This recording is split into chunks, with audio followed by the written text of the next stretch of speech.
Buenas tardes, compañeros y tutoras.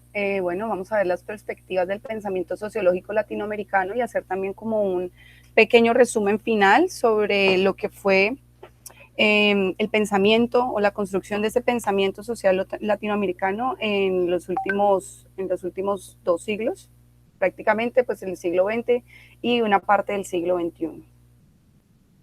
Los diferentes procesos sociales y teóricos por los que ha cursado Latinoamérica han construido un pensamiento social complejo que se ha estructurado en las diferentes etapas históricas de estos territorios. Aunque pensamos que algunas teorías no nos siguen representando en la actualidad, todavía se tiene como muchas de ellas en práctica y todavía está en desarrollo.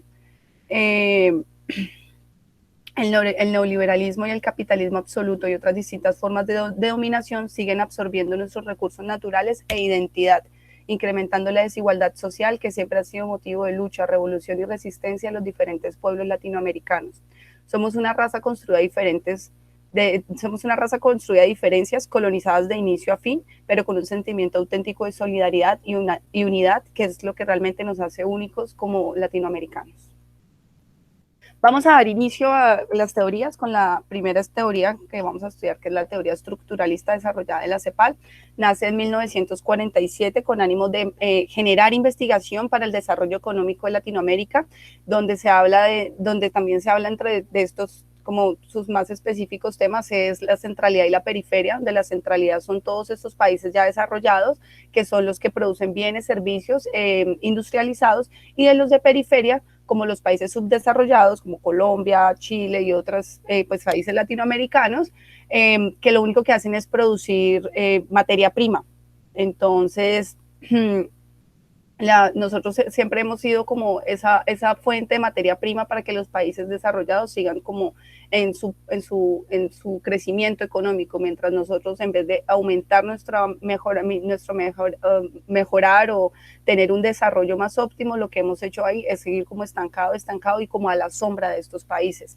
Dentro de las propuestas de la CEPAL que aún siguen vigentes trabajando por el desarrollo de la economía latinoamericana se encuentra el fomento del comercio, que ellos llamaron un desarrollo hacia adentro, era que dentro de las mismas industrias nacionales latinoamericanas se construyeran conexiones, importaciones y que dejáramos de depender de otros países externos.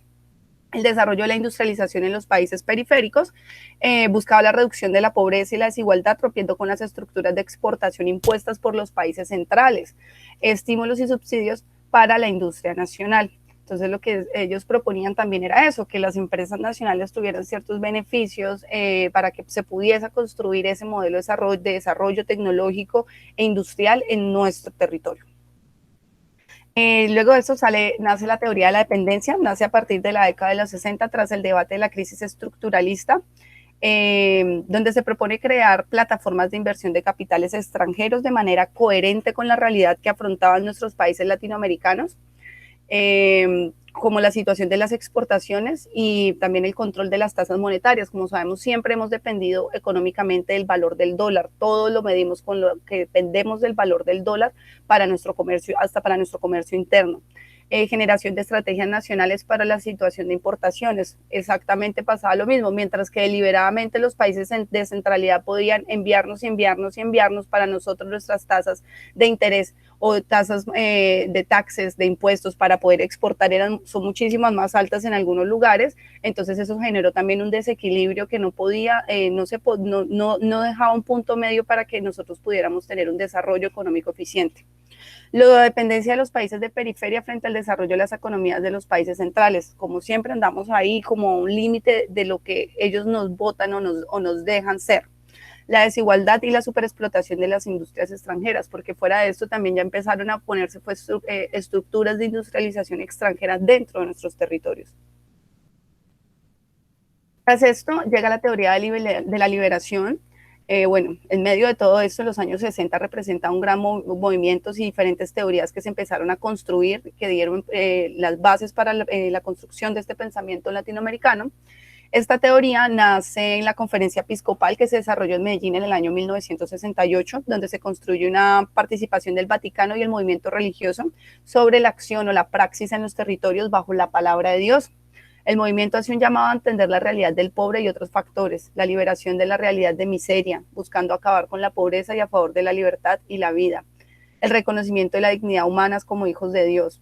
Se comienza a integrar las ciencias sociales a la alocución teológica, entonces ya también empieza a haber una preocupación por parte de la Iglesia Católica sobre la pobreza y tiene que empezar a intervenir con proyectos o también cambiar su discurso frente a la acción de la Iglesia ante la sociedad. Crea una visión de praxis entre el Evangelio y la realidad latinoamericana en reducidas cuentas. Vamos a hablar ahora de la teoría del desarrollo y subdesarrollo. Nace a partir de las políticas desarrolladas en Latinoamérica durante las últimas décadas, donde claramente, como venía diciendo, seguimos en un declive económico, no hemos llegado, digamos, a un estándar de decir logramos superar los índices de pobreza y desempleo. Los grandes atrasos tecnológicos, el desempleo, el estancamiento social y económico son las consecuencias del subdesarrollo de América Latina. Esta teoría representa una lectura de alguna de las causas del subdesarrollo de Latinoamérica. Entonces tenemos el atraso latinoamericano para la dependencia de economía más fuertes como países centrales. Tenemos ese capitalismo histórico como parte del subdesarrollo, porque también dentro de ese capitalismo agresivo hemos sido explotados. La concentración del poder y tierras inequitativa, como ha pasado en nuestro país y en muchos países latinoamericanos. Los centros de poder también son supremamente cerrados y son la mayoría dueños de todos los territorios, la mayoría dueños de las tierras, y por eso es que también se han generado muchas luchas de movimientos guerrilleros y de movimientos campesinos a lo largo de Sudamérica, justamente por esta concentración del poder. Búsqueda de políticas que potencialicen el desarrollo en los países subdesarrollados, la consecuencia de la colonialidad y el capitalismo, y esto se convierte como esta teoría empieza a ver cómo están vinculados los países de centro y los de periferia y ver a partir de estos cómo se ha construido o cómo es que no hemos superado ese subdesarrollo en Latinoamérica. La teoría de la revolución, bueno, esta es la unión de la lucha popular en Latinoamérica desde los años 60 tras la Revolución Mexicana, donde influyeron teóricos clásicos y se desarrollaron dos nuevos movimientos políticos en el territorio, tales como el socialismo y el comunismo, los cuales fueron víctimas de la estigmatización y la persecución política y social. Esta teoría se construyó bajo la lucha de las clases sociales en la búsqueda de libertad e igualdad para el proletariado y sociedad latinoamericana, y trae como consecuencia pues la lucha social antiimperialista, nuevas posiciones de partidos políticos vinculados al derecho democrático, y también fue el uso de la fuerza y constantes enfrentamientos entre los ejes centrales de poder. En este momento de la historia se generaron diferentes movimientos que también dieron paso para que se construyera de una manera de unión popular estos movimientos. O sea, fue una lucha social totalmente antiimperialista, dado por esa colonización o esa dependencia que seguíamos teniendo de los países centrales. Entonces, ¿qué pasó? También mucha de la industria y mucho del desarrollo que se dio en Latinoamericana no era ni siquiera de capital propio, sino de capital extranjero, que también nuevamente cursó lo que para nosotros fue una nueva era de industrialización, donde la explotación laboral se veía cada vez con más fuerza, donde también se empezaron a generar hartos desplazamientos de lo rural a lo urbano y se empezaron a generar mucha concentración de poblaciones dentro de las ciudades. La teoría de la colonialidad del poder. Esta teoría nace tras la búsqueda de trazar un margen frente a la colonización y conquista de nuestra historia, donde se analizaron los diferentes patrones de control y dominación y cómo el eurocentrismo sigue siendo los patrones culturales, sociales y económicos de nuestros territorios, dejándonos un gran vacío histórico frente a los primeros habitantes de América y nuestra identidad. Da los primeros pasos para la reestructuración de nuestras tradiciones, las subversiones y una nueva reorganización descolonizada. Gracias a eso se dieron grandes transformaciones frente al orden y el poder, recomponiendo el pensamiento latinoamericano bajo la realidad de sus habitantes. Entonces aquí lo que buscaba es justamente reestructurarnos y tomar una posición frente a quitarnos como esa visión de país dominado, esa visión de país eurocéntrico y empezar a reconstruir nuestra propia identidad. Nace la teoría de la subalternidad, nace tras la búsqueda de respuestas frente al fracaso político de los 80 y los 90, en nuestro continente, apostándole al diálogo dialéctico que permitía escuchar y dialogar entre los subalternos y los intelectuales de la época. Lo que hizo esto fue generar un acercamiento popular porque tenían que escucharse las voces de las personas, de los habitantes. Entonces este fue como un ejercicio donde se dejó de tomar al subalterno o a las personas comunes como un sujeto para que se convirtiera en un agente de transformación dentro de un campo de relación de poder, dentro de la política, que hiciera incidencia, que se tuvieran escenarios. Entonces esta teoría lo que hace es justamente darle esa vocería a las realidades, ya que vimos que estábamos en medio de un fracaso sociopolítico entre los 80 y los 90 y nace justamente la teoría de la subalternidad para buscar esas causantes y ver cómo poder redireccionar esas políticas y esas formas de interacción con las relaciones de poder. La teoría de los estudios culturales nace en la década de los 80.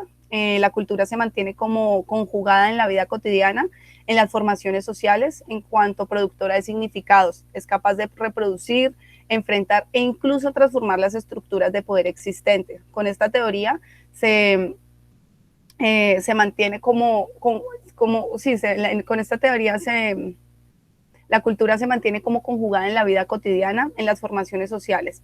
En cuanto a productora de referencias, es capaz de reproducir, enfrentar e incluso transformar las estructuras de poder existentes, caracterizan las nuevas formas de poder y manipulación, ya que también los medios de comunicación o los medios de expresión culturales han sido también factores de manipulación y de control. Entonces, esta empezó a ver, pretende también cómo comprender la cultura de todas las formas, analizando el contexto sociopolítico, que se entiende como el lugar donde se manifiesta la cultura. Entonces, esta teoría lo que nos dice es como, miren, hay que ver qué es lo que se le está dando a la gente, qué es lo que se le está informando, qué es lo que se le está mostrando, cómo estos medios de comunicación infieren en nuestro actuar, en nuestro pensar y en nuestro vivir. Entonces, ahí se le empieza a dar un gran valor a todo lo que es el tema referente también a la comunicación y a las diferentes expresiones artísticas que conllevaban y tenían un trasfondo de mensajes directos. Bueno, llegamos al espacio reflexión individual del texto de Escobar, el lugar de la naturaleza y la naturaleza del lugar. Bueno, la primera pregunta es, ¿cuál es el papel del lugar y de la naturaleza en el debate sociológico latinoamericano y por qué debe estar en el centro del quehacer político y de las comunidades?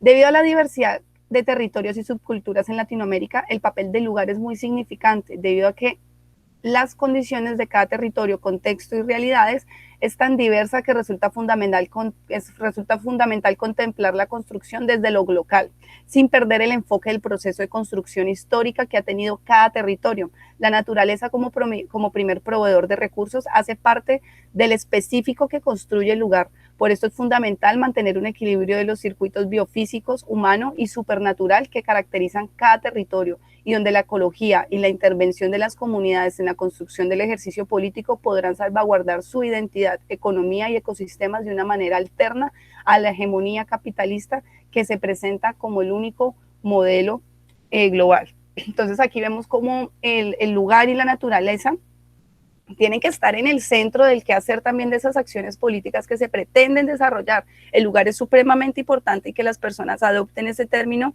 es fundamental para conservar lo que decíamos, la identidad no solo de nuestra economía y de nuestras formas de vida, sino también de nuestros ecosistemas. Porque desde la perspectiva de Escobar es importante hacer visible las múltiples lógicas locales de producción de culturas, de identidades, prácticas ecológicas y economías que emergen sin cesar de la comunidad de todo el mundo. Es importante hacerlas visibles y lograr redes que apoyen en temas de investigación estos procesos. En la reconstrucción desde los lugares es importante generar propuestas políticas, culturales en defensa de él y la naturaleza. ¿Qué se puede lograr a través de localidades que generarán una reorganización conforme a las necesidades de las comunidades? La cultura y el medio ambiente que claramente ven entrar en la política de mercantilización de bienes, que desde la perspectiva del lugar y la identidad pueden generar nuevos conceptos y significados de la economía, buscando en parte derribar las barreras impuestas por el mismo capitalismo extremo y generando alternativas sostenibles para las comunidades y los ecosistemas. Es importante que estas lógicas y estas formas de construcción se unan, se vinculen y que trabajen de aliado justamente con las personas de los lugares, los territorios, porque de esta manera se va a poder desarrollar de una manera específica con realidades. ¿Puede el mundo ser reconcebido y reconstruido de acuerdo a la lógica de las prácticas de la cultura, la naturaleza y la economía? Sí. Cada avance dentro de las comunidades, las nuevas tendencias, la reorganización de poderes y las transformaciones sociales a nivel mundial están generando transformaciones, nuevas identidades y formas de liderazgo. Como con el acceso a la tecnología y la información, las dinámicas y concepciones se han ido transformando. Existe una gran tendencia a lo sostenible y a la reconexión con lo ancestral y lo natural, que en la actualidad está cambiando las dinámicas socioeconómicas, culturales y políticas en diferentes lugares. Por ejemplo, nos daban el ejemplo del Pacífico colombiano, el Chocó, y pues también todos esos ejercicios que se han venido dando en transformación. Lo he visto de pronto a nivel personal. He estado en estas comunidades y he visto cómo las iniciativas locales con apoyos externos han desarrollado unos proyectos sostenibles, sustentables, y que realmente representan sin borrar la identidad de ellos, representa un desarrollo. La creciente participación de las ciudadanías en aspectos de cambio social ha contribuido a la formación de nuevos procesos más objetivos a las realidades y necesidades de las comunidades. ¿Cuál es el papel de profundizar en el conocimiento del pensamiento propio y nuevas categorías teóricas pensadas a partir de nuestras propias realidades en la formación como sociólogos? Considerando que nuestro primer escenario de análisis siempre será nuestro contexto y realidad, es necesario profundizar también desde los conocimientos que hemos adquirido para analizar nuestras capacidades y ver de qué manera podemos contribuir con estos procesos de transformación que son necesarios en muchos de los territorios. Representamos desde la ciudadanía repensarnos desde la ciudadanía cómo a partir de nuestros contextos también podemos generar ideas, conceptos y puntos que posiblemente otros que no están en la misma situación, contexto, perciban de igual forma. No podemos olvidar que nuestro conocimiento individual, tradiciones, ecosistemas y características específicas de nuestro lugar nos ayudará a forjar nuestro criterio propio frente a las diferentes representaciones de lo que es lo global y lo local.